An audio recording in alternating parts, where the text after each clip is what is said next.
사사기 21장. 그때 이스라엘 사람들은 미스바에서 맹세했습니다. 우리 가운데 어느 누구도 베냐민 사람에게는 딸을 시집 보내지 않을 것이다. 백성들이 베들로 가서 그곳에서 저녁 때까지 하나님 앞에 앉아 소리를 지르며 울면서 말했습니다. 이스라엘의 하나님 여호와여, 오늘 이스라엘에게서 한 지파가 빠지게 되다니 이스라엘에 왜 이런 일이 일어났습니까? 다음 날 백성들은 아침 일찍 일어나 그곳에 제단을 쌓고 번제물과 화목제물을 드렸습니다. 그리고 이스라엘 자손들이 말했습니다. 이스라엘의 모든 지파 가운데 함께 여호와께 올라가지 않은 사람이 누구냐? 왜냐하면 미스바에서 여호와께 올라가지 않은 사람에 대해서 그들이 죽이기로 맹세를 단단히 했었기 때문입니다. 이스라엘 자손들은 자기 형제 베냐민에 대해 안타까워하며 말했습니다. 오늘 이스라엘에서 한 지파가 끊어져 나갔소. 우리가 우리 딸들을 그들에게 시집 보내지 않기로 여호와께 맹세했으니 남은 사람들이 아내를 구할 때 우리가 무엇을 해야 하겠소? 그리고 그들은 말했습니다. 이스라엘 지파들 가운데 미스바에서 여호와께 올라가지 않은 지파가 어느 지파요? 그러고 보니 야베스 길라앗에서는 한 사람도 이 모임에 참석하지 않았습니다. 백성의 수를 세어보니 야베스 길라앗 사람은 하나도 그곳에 있지 않았습니다. 그리하여 모든 이들이 용감한 사람 1만 2천 명을 그곳에 보내 그들에게 명령했습니다. 가서 야베스 길라앗의 주민들을 여자와 아이들까지 다 칼날로 내리치라. 이것이 너희가 할 일이다. 모든 남자와 잔 경험이 있는 여자를 다 죽이라. 그들은 야베스 길라앗의 주민들 가운데 남자와 잔 적이 없어 남자를 알지 못하는 젊은 처녀 400명을 찾아내 그들을 가나안 땅에 있는 실로의 진영으로 데려왔습니다. 그리고 모인 사람들은 림몬 바위에 있는 베냐민 자손들에게 사람을 보내 그들에게 평화를 주겠다고 선언했습니다. 그래서 그때 베냐민 사람들이 돌아왔고 야베스 길라앗에서 살려둔 그 여자들을 그들의 아내로 맞이했습니다. 그러나 그 여자들로는 수가 충분하지 않았습니다. 백성들이 베냐민에 대해 안타까워했습니다. 여호와께서 이스라엘 지파들 가운데 틈을 만드셨기 때문입니다. 그러자 회중의 장로들이 말했습니다. 베냐민의 여자들이 모두 죽었으니 살아남은 사람에게 우리가 어떻게 아내를 구해주겠는가? 그들이 말했습니다. 베냐민의 살아남은 사람들은 자손을 이어야 하오. 그래야만 이스라엘 지파 하나가 없어지지 않을 것이오. 그러나 베냐민 사람에게 아내를 주는 사람은 저주를 받을 것이다라고 이스라엘 자손들이 맹세했기 때문에 우리는 우리의 딸들을 그들에게 아내로 줄 수 없소. 그러고는 그들이 말했습니다. 보시오. 베델 북쪽 베델에서 세겜으로 가는 길 동쪽에 르보나 남쪽에 있는 실로에 해마다 여호와의 절기가 있소. 그래서 그들은 베냐민 사람들에게 지시해 말했습니다. 가서 포도밭에 숨어 있으시오. 살펴보다가 실로의 딸들이 춤을 추기 위해서 나오면 당신들은 포도밭에서 달려나가 실로의 딸들 가운데 하나를 당신들 아내로 붙잡아 베냐민 땅으로 가시오. 그들의 아버지나 형제들이 우리에게 따진다면 우리가 그들에게 말하겠소. 그들에게 은혜를 베풀어 주시오. 우리가 전쟁 중에 그들에게 아내를 구해줄 수 없었기 때문이요. 당신들이 딸을 그들에게 준 것이 아니니 당신들은 죄를 저지른 것이 아니요. 이렇게 해서 베냐민 사람들은 그대로 했습니다. 그들이 춤을 추고 있을 때 순서대로 각자가 하나씩 자기 아내로 붙잡아 데려갔습니다. 그들은 상속받은 땅으로 돌아가서 성읍을 복구하고 그곳에서 살았습니다. 그때 이스라엘 자손들은 그곳을 떠나 각자 자기 지파, 자기 가문으로 돌아갔습니다. 그곳으로부터 각자 자기가 상속받은 땅으로 돌아갔습니다. 그 당시 이스라엘에는 왕이 없어서 모두가 자기 마음대로 행동했습니다. 사도행전 25장. 베스도가 부임한 지 3일 뒤에 가이사랴에서 예루살렘으로 올라가자 대제사장들과 유대 지도자들이 그 앞에 나와 바울에 대해 고소했습니다. 그들은 자기들에게 호의를 베푸는 셈치고 바울을 예루살렘으로 이송해달라고 베스도에게 강력하게 요청했습니다. 이송 도중 매복하고 있다가 그를 죽이려고 준비하고 있었던 것입니다. 베스도가 대답했습니다. 바울이 가이사랴에 묶여 있고 나도 이제 곧 그곳으로 갈 것이니 그에게 무슨 잘못이 있다면 너희 지도자들 몇몇이 나와 함께 가서 그곳에서 고소하도록 하라. 8일에서 10일 정도 그들과 함께 지내고 난 베스도는 가이사랴로 내려갔고 이튿날 재판을 소집해 바울을 자기 앞에 데려오라고 명령했습니다. 바울이 나타나자 예루살렘에서 내려온 유대 사람들이 그 곁에 둘러서서 여러 가지 중한 죄목으로 그를 고소했습니다. 그러나 죄를 입증할 만한 증거는 되지 못했습니다.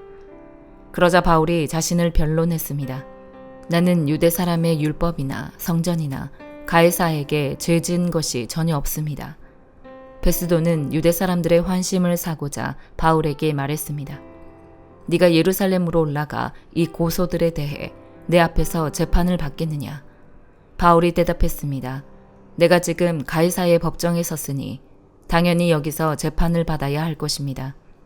총독께서도 잘 아시다시피 나는 유대 사람들에게 잘못한 일이 없습니다. 그러나 만약 내가 사형받을 만한 죄를 지었다면 죽음을 달게 받겠습니다. 그러나 이 유대 사람들이 나를 고소한 내용이 사실이 아니라면 어느 누구도 나를 그들에게 넘겨줄 권리가 없습니다. 나는 가이사에게 상소합니다. 베스도는 배심원들과 상의하고 난 뒤 말했습니다. 네가 가이사에게 상소했으니 가이사에게로 가야 할 것이다. 며칠 뒤 아그리빠 왕과 버니게가 베스도에게 문안하러 가이사랴에 도착했습니다. 그들이 그곳에서 여러 날을 지내고 있었기 때문에 베스도는 바울의 사건에 대해 왕과 논의하게 됐습니다. 베스도가 말했습니다. 이곳에 벨릭스가 죄수로 가둬놓은 사람이 있는데 내가 예루살렘에 갔을 때 대제사장들과 유대 장로들이 그를 고소하고 유죄 판결을 내려달라고 청원했습니다. 고소인들과 맞닥뜨려 그 고소한 내용에 대해 스스로 변호할 기회를 갖기 전까지는 어느 누구든 넘겨주는 것이 로마 관례가 아니라고 설명해 주었습니다. 그래서 그들이 나와 함께 여기 오게 됐고 나는 그 사건을 연기하지 않고 바로 그 다음날 법정을 열어 그 사람을 데려오게 했습니다. 그러자 고소인들이 일어나서 말했는데 그들이 고소한 것은 내가 짐작했던 죄가 아니었습니다. 그들의 논쟁거리는 그저 그들의 종교와 예수라고 하는 죽은 사람에 대한 것이었습니다. 바울은 예수가 다시 살았다고 주장하고 있었습니다. 나는 이 사건을 어떻게 해결할까 망설이다가 그에게 예루살렘으로 가서 이 고소에 대해 재판받을 마음이 있냐고 물어보았습니다. 그랬더니 바울은 로마 황제의 판결을 받겠다고 상소해서 내가 그를 황제께 보낼 때까지 붙들어 두라고 명령했습니다. 그러자 아그리빠가 베스도에게 말했습니다. 내가 직접 그 사람의 말을 들어보고 싶습니다. 그러자 베스도는 내일 한번 들어보십시오라고 대답했습니다. 이튿날 아그리빠와 버니게가 위엄 있게 차려입고 와서 높은 관료들과 그 도시의 지도자들과 함께 재판정으로 들어갔습니다. 베스도의 명령에 바울이 들어왔습니다. 베스도가 말했습니다. 아그리빠 왕이여, 그리고 우리와 함께 여기 참석한 모든 분들이여, 이 사람을 보십시오. 예루살렘에서 또 여기 가이사랴에서 모든 유대 사람들이 그를 살려둬서는 안 된다고 외치며 내게 탄원했습니다. 내가 살펴보니 그가 사형받을 만한 일을 한 적이 없습니다. 그런데 그가 로마 황제께 상소하겠다고 해서 내가 그를 로마에 보내기로 결정했습니다. 그러나 그에 대해 황제께 확실하게 써보낼 말이 없기 때문에 여러분 모두 앞에, 특별히 아그리빠 왕 앞에 이 사람을 데려온 것이니 이번 조사의 결과로 뭔가 상소할 것이 생기지 않을까 합니다. 고소 내용도 구체적으로 명기하지 않고 죄수를 보내는 것은 상식 밖의 일이기 때문입니다. 예레미야 35장. 유다왕 요시아의 아들 요야김의 때에 여호와께로부터 예레미야에게 임한 말씀입니다. 레갑 족속의 집에 가서 그들에게 말해 그들을 여호와의 집에 있는 한 방으로 데려다가 그들에게 포도주를 마시게 하여라.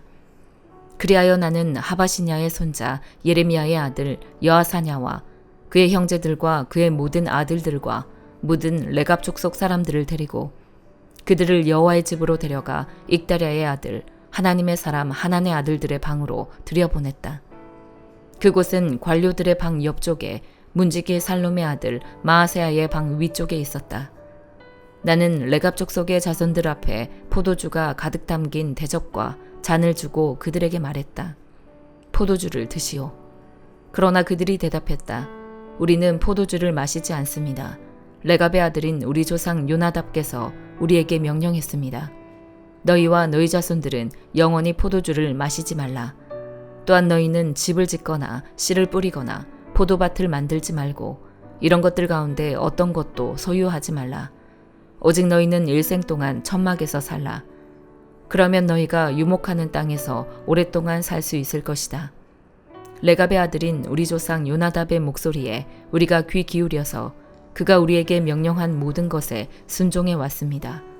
우리와 우리의 아내들과 우리의 아들들 그리고 우리의 딸들이 포도주를 마신 적이 없고 우리의 거주할 집을 우리가 짓지 않았으며 포도밭이나 밭이나 씨앗도 우리가 갖지 않았습니다. 우리가 천막에서 살았고 우리 조상 요나답이 명령한 모든 것을 따라 순종하고 실행했습니다. 그러나 바벨론 왕 느부갓네살이 이 땅에 왔을 때 우리가 말했습니다. 갈대아 사람의 군대와 아람 사람의 군대 때문에 우리가 예루살렘으로 가자. 그래서 우리가 예루살렘에 머물고 있습니다. 그때 여호와의 말씀이 예레미야에게 임해 말씀하셨습니다. 이스라엘의 하나님 만군의 여호와가 이렇게 말한다. 가서 유다 사람들과 예루살렘에 사는 사람들에게 말하여라. 너희가 교훈을 얻고 내 말에 귀 기울이지 않겠느냐. 여호와의 말이다. 그의 자손들에게 포도주를 마시지 말라고 명령한 레갑의 아들 요나답의 말을 그들이 지켜서 그들이 오는 날까지 포도주를 마시지 않고 있는 것은 그들이 조상들의 명령을 순종하고 있기 때문이다. 그러나 내가 너희에게 거듭 말했는데도 너희는 내게 순종하지 않았다. 내가 내 모든 종 예언자들을 너희에게 거듭 보내면서 말했다. 너희는 각자 자기의 악한 행동에서 떠나 너희 행위를 올바르게 하고 다른 신들을 추종해 그들을 섬기지 말라. 그러면 내가 너희와 너희 조상들에게 준 이 땅에서 너희가 살 것이다. 그러나 너희는 내게 귀를 기울이지도 않고 듣지도 않았다. 레갑의 아들 요나답의 자손들은 자기들에게 명령한 그들 조상의 명령을 지켰지만 이 백성은 내게 순종하지 않았다. 그러므로 이스라엘의 하나님 만군의 여호와의 말이다. 보라, 내가 선포한 모든 재앙을 유다와 예루살렘에 사는 모든 사람들에게 내릴 것이다. 이는 내가 그들에게 말했으나 그들이 듣지 않았고 내가 그들을 불렀으나 그들이 대답하지 않았기 때문이다. 그러고 나서 예레미야가 레갑 족속의 집에 말했다. 이스라엘의 하나님 만군의 여호와께서 이렇게 말씀하셨다. 너희가 너희 조상 요나답의 명령에 순종하고 그의 모든 명령들을 지켰으며 그가 너희에게 명령한 모든 것대로 실행했다. 그러므로 이스라엘의 하나님 만군의 여호와께서 이렇게 말씀하셨다. 내 앞에 설 사람이 레갑의 아들 요나답에게서 영원히 끊어지지 않을 것이다. 시편 7편. 여호와 내 하나님이여, 내가 주를 믿습니다. 나를 쫓는 모든 사람들에게서 나를 구원해 건져주소서. 그러지 않으면 나를 구해줄 리가 아무도 없으니 그들이 사자같이 나를 물어뜯고 갈기갈기 찢어 놓을 것입니다.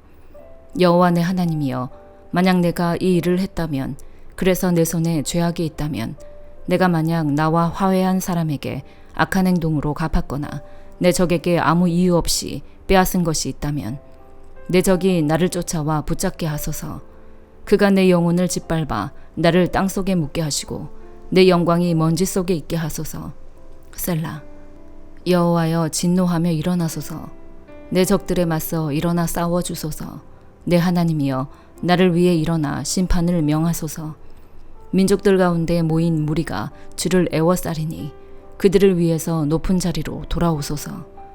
여호와께서 그 민족들을 심판하시니 여호와여, 내 의에 따라 내 안에 있는 내 성실함에 따라 나를 판단하소서. 악인들의 악을 끊으시고 의인들을 세워주소서. 이는 의로우신 하나님이 마음과 생각을 살피는 분이시기 때문입니다. 내 방패는 마음이 올바른 사람들을 구원하시는 하나님께 있도다. 하나님은 공정한 재판장이시요 악인들에게는 날마다 분노하시는 분이십니다. 사람이 뉘우치지 않으면 그 칼을 가실 것이며 그 활 수위를 당겨 준비하십니다.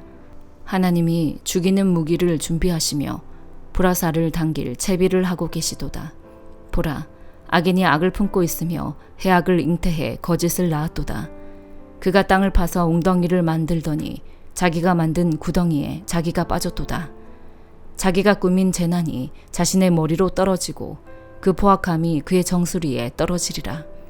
내가 의로우신 여호와를 찬양하고 지극히 높으신 여호와의 이름을 노래하리라. 시편 8편. 여호와 우리 주여, 주의 이름이 온 땅에 어찌 그리 장엄한지요. 주께서 그 영광을 하늘 위에 두셨습니다. 어린아이들과 젖먹이들의 입으로 찬양하게 하셨으니 주께서 대적들과 원수들과 보복하는 사람들을 잠잠하게 하시려는 것입니다. 주의 손가락으로 만드신 주의 하늘과 주께서 달아놓으신 달과 별들을 생각해 봅니다. 사람이 무엇이기에 주께서 이렇게 마음을 쓰시며 인자가 과연 무엇이기에 이토록 돌봐주십니까? 주께서 사람을 하늘에 있는 존재보다 조금 못하게 만드시고 영광과 존귀함의 관을 씌우셨습니다. 또 주의 손으로 만드신 것을 사람이 다스리게 하시고 모든 것을 사람의 발 아래 두셨습니다. 곧 모든 양들, 소들, 들짐승들, 공중의 새들, 바다의 물고기들, 바닷길을 헤엄쳐 다니는 모든 것들을 다스리게 하신 것입니다.